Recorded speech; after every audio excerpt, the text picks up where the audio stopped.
They said no one should open the tomb. The desert had whispered warnings. The priests had carved them in stone. And even the winds that moved across the Valley of the Kings seemed to pause at its threshold. But men, as always, are drawn to what was never meant to be touched. Gold shimmered beneath dust, walls pulsed with celestial murals, and death so carefully hidden was unearthed like treasure. But what followed wasn't glory. It was silence, then sickness, then screams. In 1922, when British archaeologist Howard Carter broke the seal of Tutankhamun's burial chamber, the world watched in awe. A mosquito bite turned feverish. Then weeks he was dead. His dog howled and dropped dead the same hour. The lights in Cairo went out. Coincidence, they said. Superstition? First was Lord Carnarvon, the financier. But more followed. Pneumonia, sepsis, heart failure. Virgins were veiled and walked into the tombs of the banished gods. One fragment reads, "To appease the sun, the shadows must drink." A broken leg, they said. A malarial infection. But his body showed signs of a blow to the back of the head. Was it illness or execution? Another, he gave the young to the black sand, and the sun rose red the next day. One man leapt from a window screaming about invisible wings. Another was found asphyxiated with sand in his lungs. They prepared for it, studied it, lived for it. But this inscription, this was not about the afterlife, was a threat. Into the reign of Akhenaten, father of Tutankhamun, a pharaoh unlike any before or after, appears nowhere else in Egyptian history. No other pharaoh's tomb bears such a phrase. A single sentence scribbled hastily. A radiologist who x-rayed the mummy died suddenly. Carter's personal secretary dead. The man who x-rayed the sarcophagus dead. Its visitors, researchers, even their families gone. And above all, sealed not just with mortar, but with binding incantations, etched in hieratic script. The press called it the Pharaoh's curse. Ancient bacteria, or worshippers of the Aten, punished in secret even after Akhenaten's fall. Fungus. But others point to something buried deeper, beneath the sarcophagus itself. The city he built, Akhenaten, began to decay even as it stood. Statues cracked, food spoiled, crops failed. And then came the blood rituals. Carter himself, ever the rationalist, scoffed. Nonsense, he said. And yet, he never slept through the night again. But what if this curse so often dismissed as myth was not a punishment, but a warning? Let us turn the clock backwards, past colonial arrogance and journalistic flair, deep into the dynasty itself. Akhenaten defied centuries of belief. He abolished the old gods, tore down temples to Amun, banished priests, and declared the sun Diskatine as the one true deity. Egypt, land of 1,000 gods, became a monotheistic empire overnight. Carter never returned. Some say he was a visionary, others a madman. Here's what matters. In the 12th year of his reign, something changed. Records are scarce, but certain limestone tablets suggest forbidden rites were revived. Children marked with gold were taken into the desert. Was this the first curse? Tutankhamun, his son, reversed it all. Restored the old gods, erased his father's name. And yet he died mysteriously at 19. His burial was rushed. His tomb small. Unfitting for a king. Let none disturb his rest, lest the gods awaken in thirst. This line, you must understand Egyptians did not fear death. So what lay within the tomb that was so dangerous? Some say it was simply mold. In Carter's journal, an entry was redacted before publication. It's found chamber below. Black walls, carvings of no known origin, not to be spoken of. That page was torn out of the official archive. But recently, a recovered transcript from his assistant, Alan Gardner, mentions a ritual pit beneath the burial room, where bones of the impure were cast, with tongues removed and eyes sealed in wax. Who were they? Prisoners.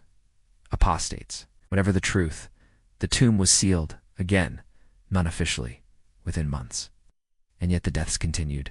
Perhaps they weren't caused by ghosts or pathogens, but by something older, darker. A ritual that once begun could not be unbroken. And that ritual, some say, still echoes. The curse did not end in the valley. It simply, traveled. After the opening of Tutankhamun's tomb, relics were shipped to museums across the world. London, New York, Paris, pieces of the boy king's legacy scattered like the limbs of a desecrated god. In New York, an Egyptologist was found drowned in his study, the water perfectly still, though no source could be found. And in Paris, a child touched the sealed glass of an exhibit and began speaking in a language no one recognized. But wherever they went, misfortune followed. In the British Museum, a curator fell from the second floor and shattered his spine days after handling the funerary mask. Of course, official records say nothing. His father, Akhenaten, had taken his own sister as consort. Tutankhamun was born of this union. The boy king was likely deformed. CT scans show a club foot, a cleft palate, signs of necrosis in the bones. He walked with a cane. He was fragile royal, but broken. Once in the basement of a private archive, a worker discovered a wooden crate marked with a cartouche bearing Tutankhamun's name. Inside, he found nothing but darkened linen and a faint smell of frankincense. Hours later, he vanished. His shoes were found neatly placed at the museum entrance. Nothing else. By erasing the other gods, he sought to isolate divine power into a single conduit, the Atand, then pass that power, purified and focused, into his heir. But museum staff whisper of doors opening by themselves, of sand appearing overnight on marble floors, of golden statues found facing the wrong direction. Coincidence? Always coincidence. But perhaps we must return once more to the source, not the tomb itself, but the bloodlines that birthed the curse. Tutankhamun's lineage was not clean, but his death may not have been natural, a sudden blow to the skull. Traces of embalming oils poured into the skull cavity, far more caustic than normal. The mummification was rushed. His body burned from within due to chemical reactions. The burial was botched deliberately, some argue. And yet, he was crowned divine. But what if his illness was not nature's punishment, but something else? Something inherited not from blood, but from ritual. There exists a theory, one so dark Egyptologists rarely utter it aloud, that Akhenaten's monotheism was not a spiritual revolution, but a calculated act of magical control, not metaphorically, literally. We photograph it, we marvel. In it, he pleads that certain artifacts be returned to Egypt and buried again. His words, we whisper in museums. We replicate it in children's books, but not one of us is asked. Tutankhamun then was not just a king, he was a vessel. In a recently decoded papyrus found in Saqqara, a hymn reads, they found traces of an unknown compound, organic, unstable. Under UV light it fluoresced red. The lead chemist described it as pulsing. She quit her position 2 weeks later. He shall hold the eye in the fire, shall bleed for dawn. Not by us. There is a weight in them. It's like standing beneath the eye of a storm. It's broken in the margins. If broken, the vessel releases the wound of gods. Of course. Always coincidence. It was written during the Amarna period, and the script matches that of High Temple scribes. Tutankhamun died young, as if the priests were afraid of him, afraid of what he carried, afraid of what might be released if his rest was not secured. And what do? A rare mineral? Something older? We place his mask under glass? What happens when the vessel's prison becomes a display case?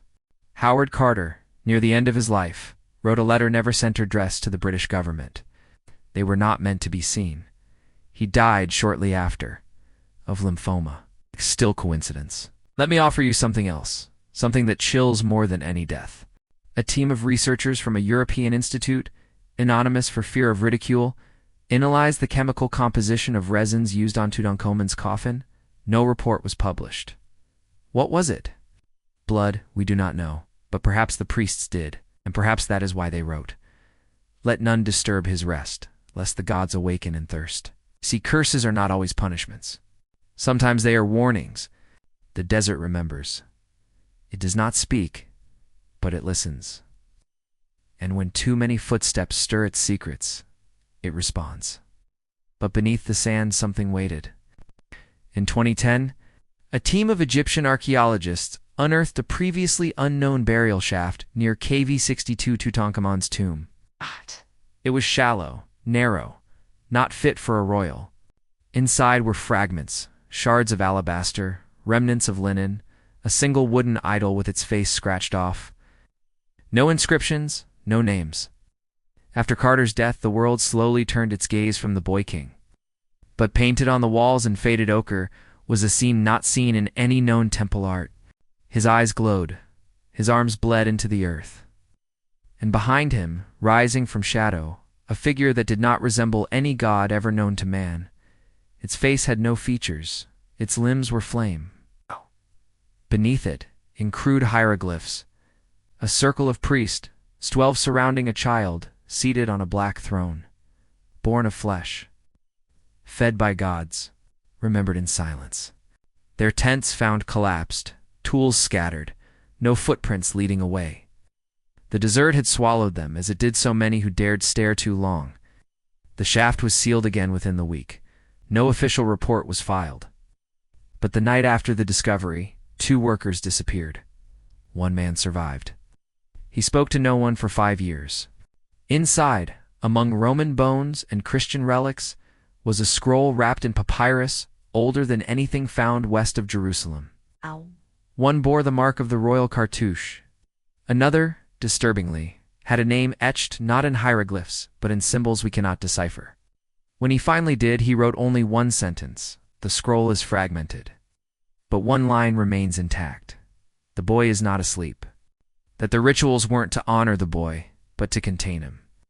That Akhenaten, obsessed with power and permanence, had discovered something unnameable, older than Ra, older than death itself, and had offered it a host, a son. No great wars, no monuments, just temple offerings marked for preservation and inward rites. This idea, the boy king as something more than human, has persisted in secret circles. It's not revered, feared.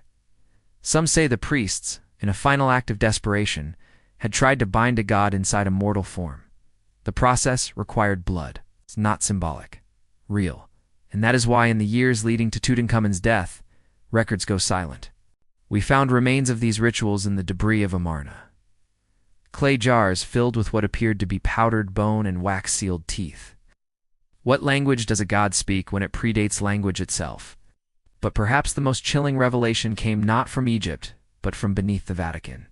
In 1976, a restoration team clearing unused chambers in the necropolis beneath St. Peter's Basilica came across an ossuary sealed with pitch and bronze bolts. It was written in Greek. Its author called himself Theon of Alexandria, claimed to be the last living scribe of the library before its final destruction. In the land where the black earth sings, they bound the mouthless god to a child of golden skin. They fed it blood to silence its name. Theon died in obscurity. The scroll vanished. The only record of it survives in a footnote of a Jesuit archivist's diary. Even now, whispers persist among occult historians that the tomb was never a tomb, but a prison. And that weak Urius, arrogant, hungry for wonder, broke the seal. So the deaths weren't revenge. They were leakage. System unraveling. A silence cracking open. It is no longer about Tutankhamun. It is about what his body once held. Because if something was imprisoned, it does not sleep. It waits. And every time we put the mask on display, every time a schoolchild stares into its golden face, every time a finger touches the glass, we remind it that we are still here. The curse was never about death. That was only the symptom. The true affliction was memory ancient, inescapable memory, and the Pharaoh's vengeance was not fury, but remembrance made flesh. Because what the world forgot, the tomb remembered. And when it was opened, it did not scream, it breathed. In 2010, a drone survey over the Valley of the Kings recorded a brief interruption in signal, 3 seconds of static, followed by a single frame showing the sand below glowing faintly red. Unlike typical hieroglyphic styles, the stele was written in reverse script, meant to be read through reflection in ancient mirror text. When decoded, it revealed a warning not in the voice of priests or pharaohs, but from the tomb itself. Analysts dismissed it as solar reflection. But the flight logs showed no sun at that hour. The red faded as quickly as it appeared. Those who handled them reported dreams, recurring, vivid, disturbingly identical. A dark corridor, its walls carved with eyes. A boy's voice, weeping softly, then speaking in tones both child and god. Put me back together. Labs confirmed it was water mixed with iron-rich dust. But one technician whose grandfather had helped Carter dig the original shaft found something more: microscopic traces of embalming resin, the same signature compound found in Tutankhamun's coffin, suspended in the rain. No vibration, no impact, just dot. Split, like something had exhaled through stone. Some dreamed of being buried alive, others of drowning in sand that moved like liquid. One curator gouged out her ears, claiming she could no longer bear the hymns. No music had been playing. Still, a researcher watching the footage went blind in her right eye 3 days later. He does not need to. The curse is a sour need to open, to own, to display, to explain. We broke the vessel not with hammers, but with attention. Her final journal entry read, "I think it blinked." Artifacts continued returning, often quietly, sometimes under government escort. In Luxor, an independent researcher named Basim al-Harani discovered a forgotten stele in a collapsed storeroom. It read, "You scroll past an image of his mask and feel your breath catch not from awe, but recognition. I am not his soul. I'm not his name. His body scattered across continents. His soul diluted through 1,000 glass cases, but the voice still whole, still whispering. I am the vessel that held them both, cracked but not spilled. Those who take the pieces carry the thirst. When they forget, I remember. When they touch, I awaken. Not to punish, but to bind. Not to bind, but to return." The stele cracked in half the next morning. And then came the blood rain. On July 14, 2012, residents near Deir el Medina reported rainfall, an impossibility in the dry season. It lasted 13 minutes. He refused to release the report. He now lives in seclusion, claiming to hear chanting from below the floor. So we arrive at now, blinking beneath fluorescent lights, scrolling, watching, forgetting. But the Pharaoh does not forget.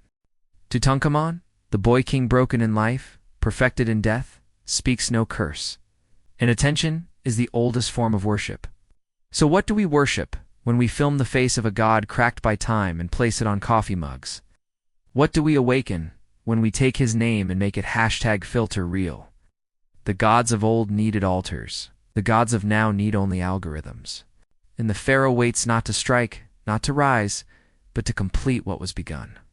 You hear it sometimes, don't you? In silence, in darkness, in static. You pass a museum window and feel a coldness, not from air, but from memory. Because deep down, you remember too. We all do. The curse is not death. The curse is that we looked and understood. And once you understand, you cannot ever close the tomb again.